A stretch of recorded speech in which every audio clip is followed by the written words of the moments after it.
Just one kiss, he whispered. But the moment their lips touched, the billionaire wanted so much more. Hello everyone. Before we begin today's story, I have a small request. Please hit the subscribe button and turn on the notification bell so you won't miss any of our new videos. It's completely free and the best way to support our channel so we can continue bringing you dramatic, emotional stories. Your support means everything to us. Where are you watching from? Comment your city or country below. Thank you so much. Now let's return to our main character. Warm golden light stretched across the rooftop of a midtown bar, turning every glass surface into a soft, glowing reflection. Gentle conversations blended with the soft clinking of silver spoons. This was the kind of place where everyone wore confidence like a perfectly tailored suit. And yet, the moment she stepped out of the elevator, she felt she didn't belong here at all. Her name was Ava Carter. The dress she'd bought from a thrift store fit well enough, but a thread on the left strap was slightly loose. She kept brushing her fingers over it as if that tiny flaw could expose her whole reality. Her cafe salary barely covered rent. Her part-time job assisting children's art classes brought her joy, but not enough stability to count on. And tonight, she was only here because her best friend insisted she needed a night to shake things up. Ava took a deep breath. Touching the small sketchbook in her bag, the one thing that always helped her steady herself, then whispered inwardly, "Table 21. Table 21. Her heels tapped softly on the wooden floor as she walked past the candlelit rooftop. She tried her best to look like she knew exactly where she was going, even though inside she felt the complete opposite. Finally, she spotted a man sitting alone at a small corner table. The number 21 stood on it. He looked up just as she approached.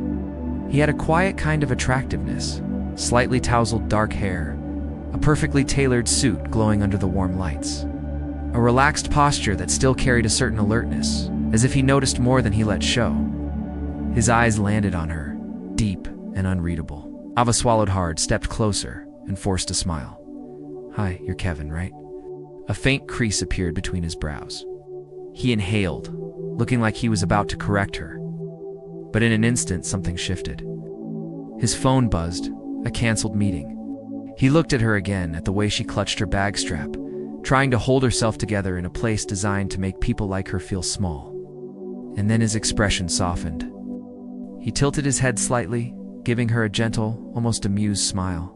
"Yes," he said quietly. "Kevin?" Ava let out a breath of relief and sat down quickly before she could overthink it. Ava sat down, trying not to reveal that her heart was beating faster than she wanted. She lifted the menu to hide her flustered expression. "Sorry I'm late," she said softly. "The traffic was a bit." She tried to come up with a better excuse, but her voice got stuck halfway. The man, Kevin, simply shook his head. "It's fine," he replied, low and calm. "I just got here." Ava nodded, frowning slightly, because she had a feeling he wasn't entirely telling the truth, but she didn't dig further. She had never been good at dating, especially not with men whose gaze made her feel small without even trying. The server approached. He turned to Ava. "What would you like to drink, ma'am?" Ava froze. She glanced at the prices. Painfully expensive. "Water is fine." The server nodded, but the man across from her raised an eyebrow. "You're not getting anything else?" he asked. Ava blinked, thrown off by the word "you" slipping so smoothly from his lips that her heart skipped. "No, I don't want to trouble anyone." He looked at her a second too long, as if he were reading through her thoughts. Then he turned to the server. "She'll have the house special cocktail," he said. Then looked at Ava again, considered a greeting. Ava wanted to refuse, but his faint smile made her choke on the words. When the server left, she asked quietly, "Kevin, what do you do for a living?" He hesitated before answering, just a second, but enough for Ava to notice. In the end, he simply said, "Finance." Ava nodded.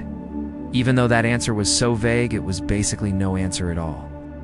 But didn't he have that arrogant or showy air like the men she usually met at rooftop events? On the contrary, he seemed quiet, the kind of quiet that comes from someone who knows too much about the world. A soft silence settled between them, not awkward, but strangely comfortable. He tilted his head. "And you, Ava, right?" "Yes." She turned the glass of water in her hands. "I work at a cafe near Midtown. And I teach kids art classes on weekends." This time it was his turn to smile. Not the polite kind, but the kind that felt genuinely interested. "Sounds like you enjoy it." "I do," Ava said, her eyes lighting up.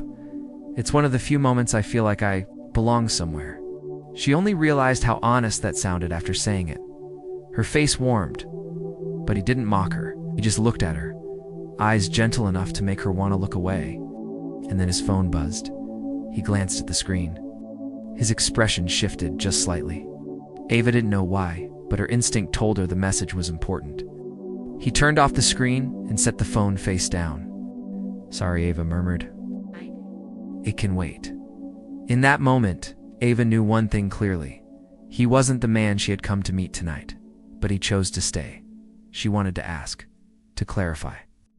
But his eyes, focused, filled with something unnameable, made her throat tighten. The server returned with the drinks. He lifted his glass, tilting it slightly toward her. "Well then," he said, meeting the right person, even if it wasn't the plan. Ava tapped her glass against his, her heart pounding. She didn't know who he was. He wasn't Kevin. But this moment, she didn't want to step out of it. When Ava's cocktail had melted down to a thin layer of ice, the cold wind on the rooftop bar had softened, as if the night itself was slowing down because of them. Ava looked down at the distant streets below. The lights, the streams of cars, the horns. Everything felt far away, blurry, unreal. Only the presence of the man beside her was clear enough to frighten her. She inhaled quietly. "You know," she murmured, "I still don't understand why you stayed." He turned his glass slightly, the golden light reflected in his eyes. "Because you looked like someone who walked into a place that wasn't made for her, but still tried to stand tall." He paused for a beat. "And that made me want to stay." Ava's heart tightened. His sincerity wasn't loud or showy. It was quiet, but it cut deeper. She let out a small laugh. "But you knew I wasn't the person you were waiting for, didn't you?" "I knew." He didn't hesitate. "Since when?"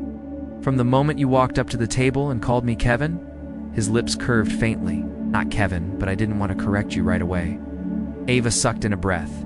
"Why not?" His gaze softened, like a confession. "For someone to approach me without knowing who I am?" She blinked. "So who are you?" He was silent for a moment before answering. "Liam." And then came a name she had seen somewhere in articles. In business magazines and financial headlines. Liam Hale. She froze. Not because of the wealth, but because she feared. She had accidentally stepped into a world far too big, too distant from her own. "You should have told me from the start," she exhaled. "Maybe," he admitted, "but I wanted to be seen as a normal person, just for one evening." Ava tightened her grip on her bag strap. "Liam, your world and mine, they're nothing alike, I know." His voice was very soft. "But distance is only scary when one of the two refuses to take a step forward." Ava opened her mouth, but nothing came out. A breeze slipped through her hair, carrying the scent of lemon and ginger from her half-melted cocktail. Liam stood, put on his coat, then opened it just slightly, a quiet, subtle gesture. "Ava," he said, "if tonight was a mistake, I'll let you walk away." She looked at his hand, not touching her, just open, waiting. But if it wasn't, his voice dipped lower, so honest it made her chest ache. "Then I want to see you again.